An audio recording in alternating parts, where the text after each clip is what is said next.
Doom, doom, doom, doom. If you're waking up at 9 o'clock, do Miss Ponce, Jiggets, and LaShawn. But don't you feel bad? Here comes a guy named Conrad, and he is gonna start the 9 at 9. Whoa, it's the 9 at 9. Whoa. It's the 9 at 9. Love it. All right, number 9, to cap off our stories about the Saints. We've been doing them all week, if you haven't noticed. Saint today, yeah. There's a cool book. It's called Drinking with the Saints, The Sinner's Guide to a Holy Happy Hour. The book is a drink recipe for every Saint's feast day. So you get a nice cocktail. You also get some great Catholic commentary and history with a little humor added. And on top of that, you'll learn to do some toasts in Latin. The book has recommendations for booze, wine, beer for every season. And here's, just a sampling, a quick recipe for a drink called the Monk. Gin, lemon juice, and a little B&B, Benedictine liqueur, which has an orangey flavor. And you put that on ice, shake it up, and it's delicious, supposedly. So there you go. All right. Supposedly, she says. I haven't tried it. Number 8, if you haven't been following the Olympics, you might not know that 19-year-old Eileen Gu is one of the biggest stars in the world right now. She just won gold in the big air ski competition while competing for China. She was born in San Francisco to an American father and a mother who moved to the U.S. from China as a student in her 20s when her mother was in grad school.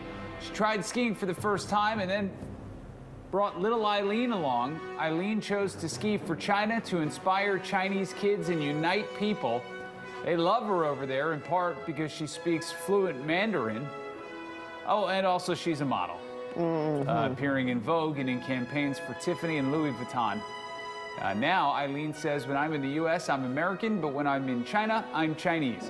When she comes home, Gu will get ready to go off to college at Stanford. All right, number 7, more of the best figure skating outfits from the Winter Olympics. This time, the 1960s through the 1980s edition. Peggy Fleming. I don't know. I should know. Dorothy Hamill, of course. I had my hair cut that for about 5 years. I don't know. Now, see, I don't watch enough of this, and everyone's blending together for me now. All these years. Yeah. Love a full men's bodysuit, though. Yeah. Right? Fantastic. It's a timeless look is what it is. Oh, Katharina Witt, remember? From Germany. Robin, I don't remember. I'm nuts. Oh, look at that. Oh, Debbie, so Terry gets in my ear and does the same thing. He goes, Debbie, you're not helping. Yeah. We had about 2 names out of that He's bunch. like, you're Debbie right. Hamill? And then he said Mary Lou Retton. no, She's Dorothy not a Hamill. skater. She's a gymnast. Get out of my head, Terry. Get out of here. I was just asking Mike Toomey the other day, who's your favorite 70s figure skater? And we just couldn't come up with I gotta go Dorothy Hamill 80s. Yeah.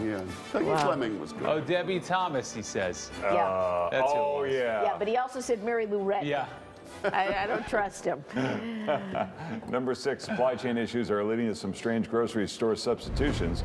People who use Instacart to order are sharing their stories with the Wall Street Journal, the unique items they were given instead of their original choice. A man in D.C. ordered horseradish from Whole Foods. He got beets. A woman in Florida ordered a box of Christmas decorations from Walmart. She ended up with 2 packs of pine cones. A young lady in California wanted strawberry shortcake ice cream. When her order arrived, she found a box of frozen sausage, egg, and cheese biscuits. A mom in the UK ordered juice for her 2 girls. She ended up with a $15 bottle of Sauvignon Blanc. All right, number 5, check out how the venomous sand viper snake conceals itself. It hunts by hiding and then ambushing its prey. They're mostly in North Africa, but look at how they do this in the sand. Yeah. Oh, wow. There's 2. Is that 2 of them or 1? That's 1. Just 1. Just wiggling into the sand there. Oh, boy. Look at this. Can't see me. Can't see me. Oh, Just boy. don't pay attention to that sand that's moving over there. There's a payoff for this. The attack? I don't know. Oh, how do they see underneath all that sand? That's the Maybe question. they can Oh, I wanna Look at see- that. hear I it. want to see if it's a success or not. Wait a minute. Who's the guy standing over this snake with a camera? That had to be pretty dangerous. There was no attack. Yeah, well, this is, we're just It's showing the, maybe unfortunate. tomorrow we'll show the attack. This is I just the hope so. prep work. Two-part series. All right, number 4, looking for love. It's closer than you think. From the patch, Cicero, Illinois was just named one of the best suburbs for singles in the entire country. Huh. In fact, it's 6th overall. The report used information from the U.S. Census Bureau to make the decision. Cicero has 57.2% single, divorced, or widowed people between 18 and 65. But one person who's not buying it, Betty Lauren Maltese. She's 73 and been out of prison since 2010. She finds it hard to believe and recently told Mark Conkle from Patch, "I don't want to see you walking the streets of Cicero looking for a date because it's not true." Huh. Wow. Okay, number 3. This is from an old BBC show called Incredible Journeys. Here's a couple of guys cruising around the Arctic looking for some polar bears. All right, keep an eye on the glacier behind them. All right. Sometimes glaciers start something called Oh, calving. no. Oh, no. Get out of there. It's when the glacier starts to expand a bit and pieces break off from it. Get out of there, guys. So they think it's over, Oh, no. but there's more. Uh-huh. Would they get out of there? They're laughing. Just wait. Or was that it? This is when they think it's over. Uh-oh. Oh. Oh, no. Get out. Oh, Robin, Look at they're that. experts. They know how to handle this. No. Wow. Look at They that. just made it. You know what? Maybe WGN will send Marcus and Paul out there for a day and a half to document that. Live. Yeah, in case you missed it earlier, they rode a roller coaster for 5 2.5 minutes. minutes. 2.5 Yeah. minutes, Yeah. and Yeah. 2-day trip. 2 days off for that. We'll That be was showing that coming up. We're recuing that for you. Number 2, for no apparent reason, people have been sharing this very short clip. It's actress Ana de Armas saying her name. Hello, this is Ana de Armas. Hi, I'm Ana de Armas. Hi guys, I'm Ana de Armas. Hi, this is Ana de Armas. Hello, this is Ana de Armas. Hi, I'm Ana de Armas. Hi guys, I'm Ana de Armas. That's it. That's Hi, not this bad. is Ana de Armas. Lovely. Hello, this is Ana de Armas. Hi, I'm Ana de Armas. Hi guys, I'm Ana de Armas. Lovely voice. Yeah. All right, number 1, technical snafu yesterday. We tried to show this to you, Oh, so I'm sure right. people were tuning in Oh, today yeah. to see if it actually happens. This is reporter Kevin Colleen's take on February from several years back. Kevin is from KMOX Radio in Missouri. This story's gone viral all over the world. Take a look. February is the worst month of the year, but it's an honest month. It's a month that doesn't hold up life any better than it really is. I mean, look around here. These buildings, they look like they don't even have any lights in them during a work day. And something great happened here, but it's over with. And that's the way February is. You can see it in the way people walk and how they look. Let's go just check out February. This says it all. This has a spring-like or floral pattern on it, but somebody on this February day has abandoned it with its broken shaft, like a desperate flinging off of something that's not true anymore. The expedition is getting desperate. People are throwing things aside. Look around downtown on a February workday.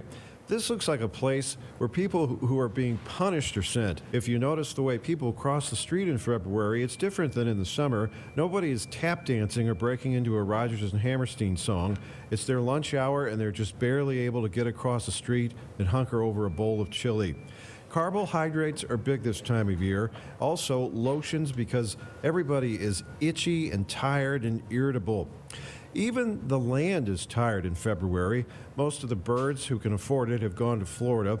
And the trees that once cheered us, they're hard to look at this month.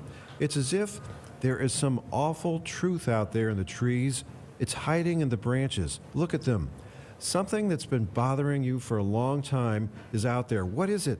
You can almost see the shape of it when all the color is gone, but life is stripped down to the starkness of February.